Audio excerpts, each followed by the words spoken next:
In the last video, we talked about the impact that design has on your ability to sell.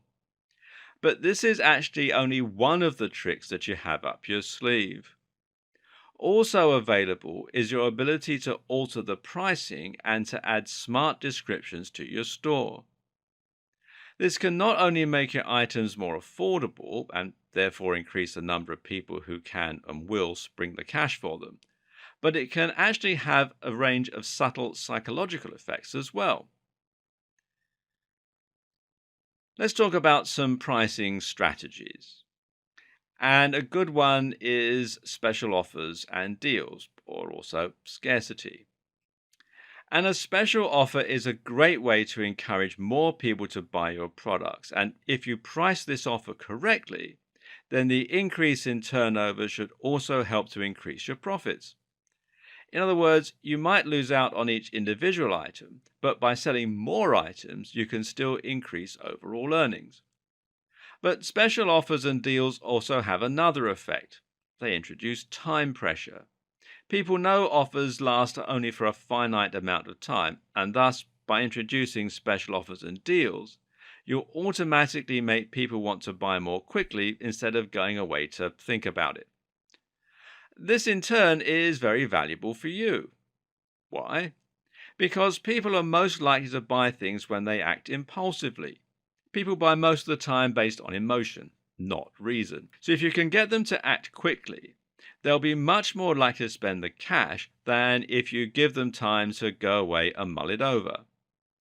By using an incentive to act faster, you thereby make them act more quickly and act more impulsively.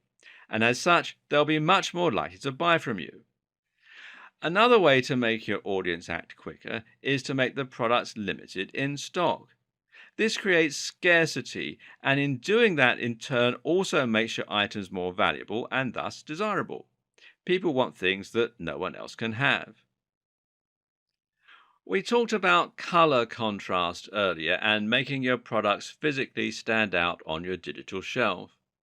But there's another type of contrast to consider too, and that's the contrast between your price points.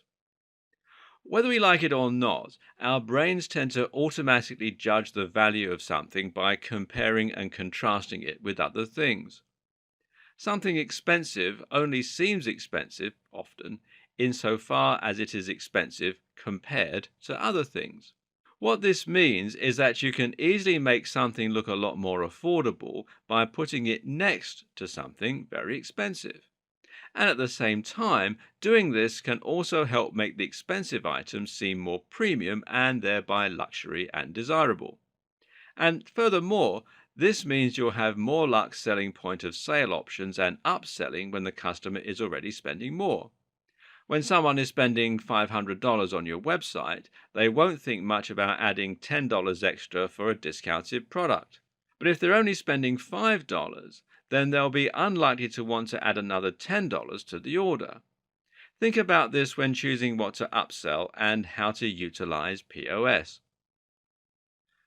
Another option is to let your customers create their own bundles. Now, bundling essentially means that your customers can choose precisely which items they want and which ones they don't need, and thereby they can save money by buying in bulk but not ending up with items that they don't want.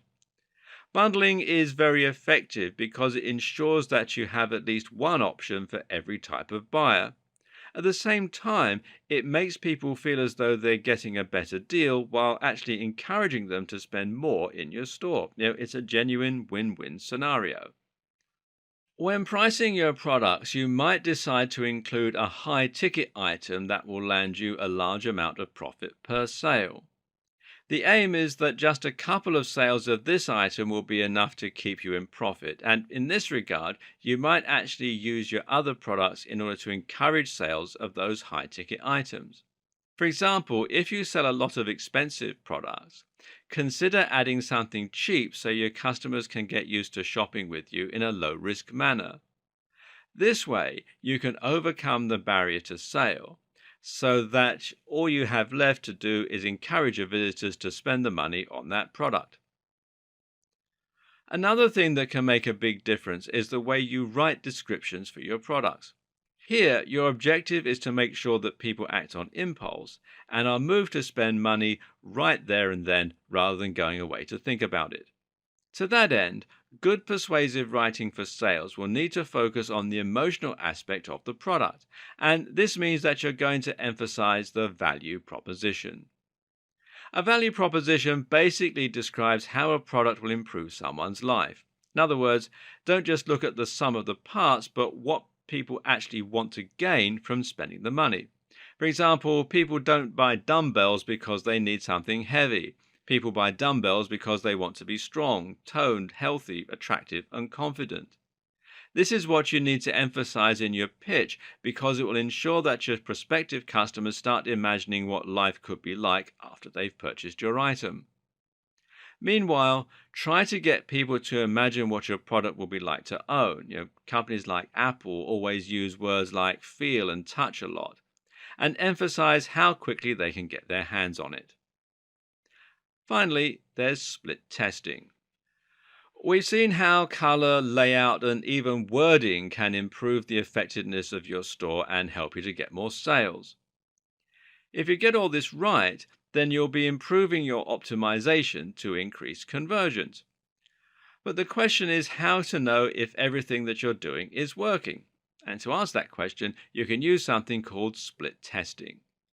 This basically means creating two different listings for the same product, one using a red font, for example, and one using a blue font.